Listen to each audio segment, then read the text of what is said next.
Hello and a very warm welcome. I am Gushin Garland and you're watching Firstpost. In the next few minutes, I get you the top 40 updates from around the world, only here on Fast and Factual. Let's get started. We begin in the United States. US President Donald Trump has paused the planned 25% tariffs on imports from Canada and Mexico for 30 days. This after reaching agreements with their leaders on border security. Canadian Prime Minister Justin Trudeau and Mexican President Claudia Sheinbaum pledged stricter measures to combat drug trafficking and illegal immigration. The European Union has reacted to President Donald Trump's tariffs and threat. European Commission President Ursula von der Leyen said that the bloc sought constructive dialogue with the US. However, if targeted unfairly, it will respond firmly. Meanwhile, German Chancellor Olaf Scholz said the EU is strong enough to pursue its own interests in trade talks. In a tit-for-tat move, China has imposed 10% retaliatory tariffs on imports of US energy vehicles and equipment.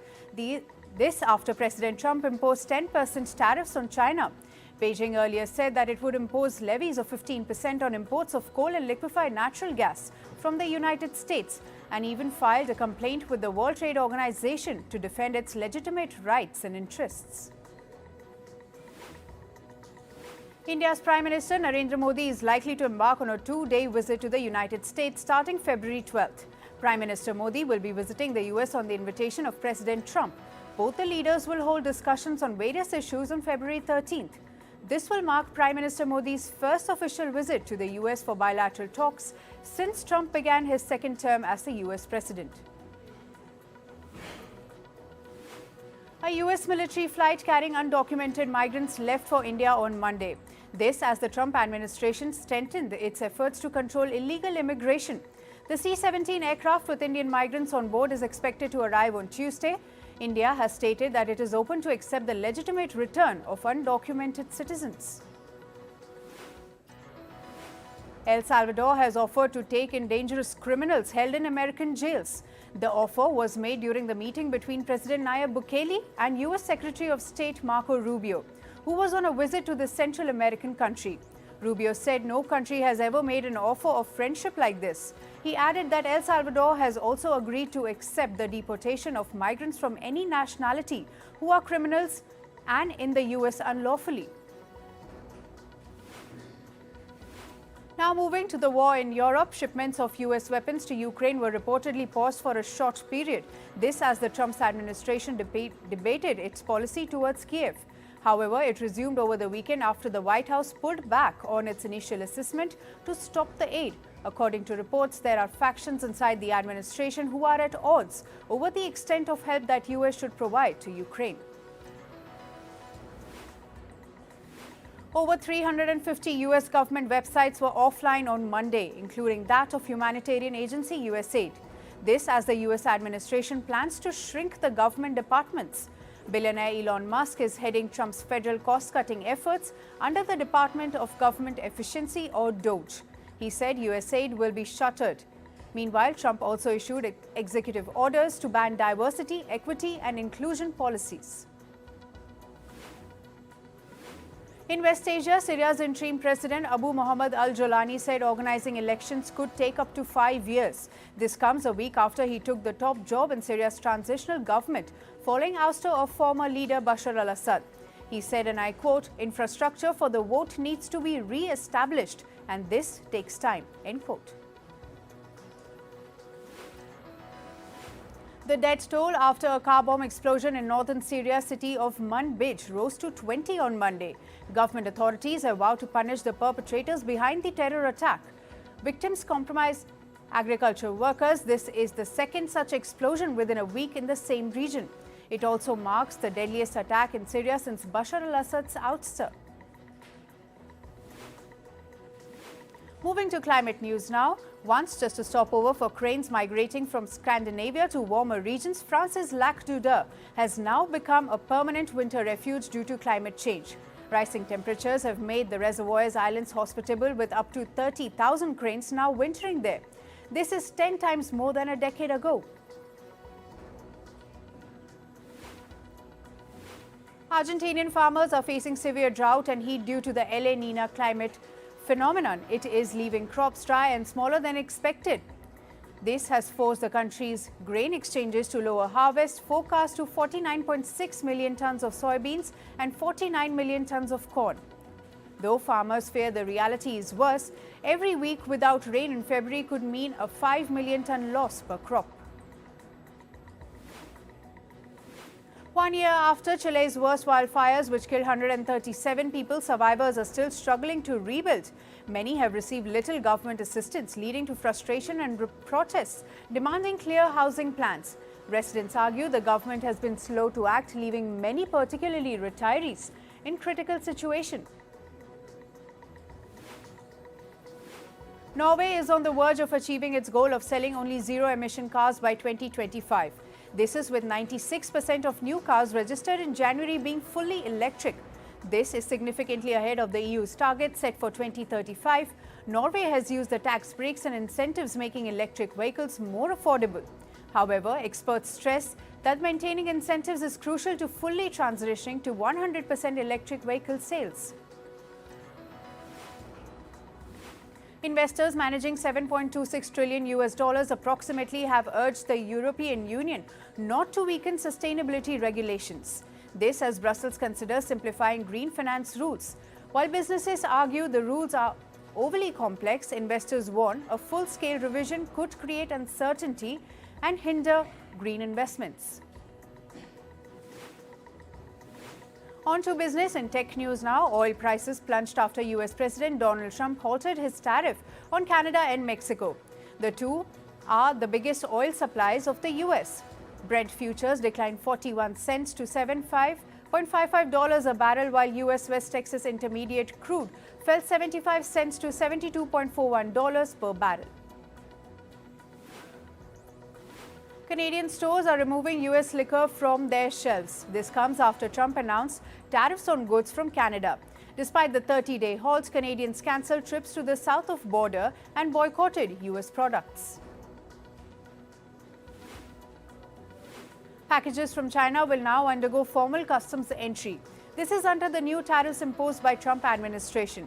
The US Customs and Border Protection posted a notice online to inform about the new process.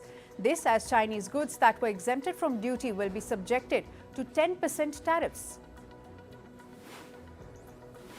US President Donald Trump signed an executive order for creation of a sovereign wealth fund within the next year that could potentially buy TikTok. The move will bring the US with numerous other nations that will have similar funds created to make direct investments. According to a federal survey, the demand for business loans in the US went up by the fourth quarter. This led to an increase in net shares of banks. The rise came from stronger demand from commercial and industrial loans by medium-sized and small businesses. Target faces allegations of defrauding its shareholders. The American retail chain is sued for allegedly hiding the risk of its diversity and social initiatives. The shareholders allege that the Target defrauded them by misusing investor funds to serve political and social goals. The row led to a plunge in Target's stock price. Samsung Electronics chairman J.Y. Lee gets clean chit in a fraud and stock manipulation case. The Seoul Court Appeals upheld a lower court's ruling and dismissed all charges against him, stemmed from a 2015 merger. Prosecutors alleged that the merger was designed to cement Lee's control over the wretched giant. ChatGPT creator OpenAI and South Korea's Kakao are planning a strategic partnership. The two are planning to develop AI products for Korean market. The announcement was made by CEOs of both the companies in Seoul. Apple has allowed a pornography app on its iPhones in the European Union. This is due to the bloc's alternative app store rule, which requires the tech giant to allow alternative app stores. Apple criticized the decision, saying it undermines the consumer confidence. Salesforce is reportedly cutting over 1,000 jobs. The displaced workers will be reportedly allowed to apply for jobs internally. The job cuts come amid software companies hiring for new AI products. Moving to sports, and we start with cricket. The tickets for the India versus Pakistan Champions Trophy clash was sold in minutes. The highly anticipated match is scheduled for February 23 in Dubai. Over 150,000 cricket fans joined the online portal to grab the tickets. And in a glorious moment, India's Abhishek Sharma was praised by FIFA for his exceptional achievements. The all-rounder shattered multiple records during India's final T20I match against England. FIFA World Cup's official page posted a picture of him on their official Instagram handle. The post also featured Spain's rising football star Lamine Yamal. Australian cricket commentator Peter Lalor was fired by SEN Radio. It was over his social media posts on Gaza. He shared content about Israeli attacks and Palestinian prisoners. Peter Lalor's network saw this as controversial. Cricketer Usman Khwaja defended Lalor, calling the sacking unbelievable. In football, Chelsea defeated West Ham 2-1 in Premier League match. West Ham drew first blood through Jared Bowen in the 42nd minute. Pedro Neto equalised for Chelsea in the 64th minute. Then an own goal from West Ham's Aaron Wan-Bissaka sealed the victory for Chelsea. Spain's World Cup winning footballer Jenny Hermoso testified that she was kissed without consent by Luis Rubiales, the country's former football chief. The controversy arose during Spain's 2023 FIFA World Cup victory. Rubiales went and kissed her during the medal ceremony. The incident sparked furore over worldwide, after which Rubiales resigned. Neymar completed his first training sessions with Santos. He signed a 6-month contract to rejoin his boyhood club. His first game is expected on February 5 versus Botafogo SP. Neymar previously played for Santos from 2009 to 2013. Bayern Munich's captain and goalkeeper Manuel Neuer extended his stay at the club. He has signed a new contract with Bayern until 2026. Neuer joined Bayern in 2011. The 38-year-old has made 547 appearances for the club since then. In tennis, men's world number 7 Daniil Medvedev secured a hard-fought win at the Rotterdam Open. He lost the first set to Stan Wawrinka of Switzerland 6-7. Medvedev then jumped back to conquer the next two sets 6-4, 6-1. He will next face Mattia Bellucci of Italy in the next round. In chess, world number 1 Magnus Carlsen's camp has accused F1 of influence by Russia. Carlsen's coach aired screenshots of his conversation with FIDE CEO Emil Sutowiski in the 2018 conversation. Sutowiski said FIDE President Arkady Dvorkovich is Kremlin-tied. Carlsen demanded the resignation of FIDE President over the ongoing feud regarding freestyle chess chaos. Phil Mickelson will miss the LIV season opener in Saudi Arabia next week. The American professional golfer has sustained a minor shoulder injury. He announced his withdrawal on the social media. Ollie Sander-Jans will replace Mickelson on the High Flyers team temporarily. And finally, from the world of showbiz, rapper Sean Diddy Combs has been sued by an aspiring musician. The artist claims the music mogul drugged and assaulted him in 2015. The lawsuit states that the 23-year-old victim was promised a chance to sign with Bad Boy Records. This is before being drugged at an after-party attended by well-known entertainers. This is one of several lawsuits Combs has faced in recent months. Author Neil Gaiman and his wife musician Amanda Palmer are facing a lawsuit accusing them of repeatedly raping and trafficking their former babysitter. The lawsuit alleges that Gaiman and Palmer exploited the babysitter's financial struggles and mental health issues. This is while she worked as a live-in nanny at their separate homes in New Zealand. A judge has refused to restrict Justin Baldoni's attorney from making public comments about his legal battle with Blake Lively. The judge warned that the trial currently set for March 2026 could be moved up if the media war escalates. Lively has accused Baldoni and others of defaming her after she spoke about her sexual harassment on set. Beyoncé has unveiled dates for her highly anticipated Cowboy Carter tour. It will kick off in April from a 4-night run in Los Angeles. The 22-show tour will also stop in Chicago, New Jersey, London, Paris, Houston, Washington, D.C. and Atlanta. Pre-sales of the concerts begin on February 11th. And finally, Scottish actor Stuart Martin is reportedly in discussions to take over as James Bond. This is after actor Daniel Craig's departure. While big names like Henry Cavill, Tom Hardy and Aaron Taylor-Johnson were considered, the studio's preference for a lesser-known actor aligns with past Bond castings. The search for a director for the next installment is also underway. That's all for today. Thank you for joining us. I am Gushin Galan and we'll see you right back here tomorrow. Stay informed and stay tuned to Firstpost.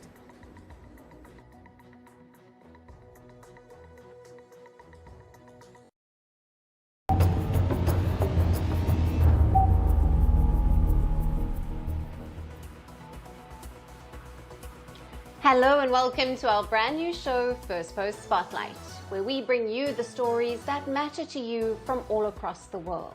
From breaking news to the day's biggest controversies, we shed light on issues that shape our world. I'm Alison Lagrange, live from Durban, South Africa.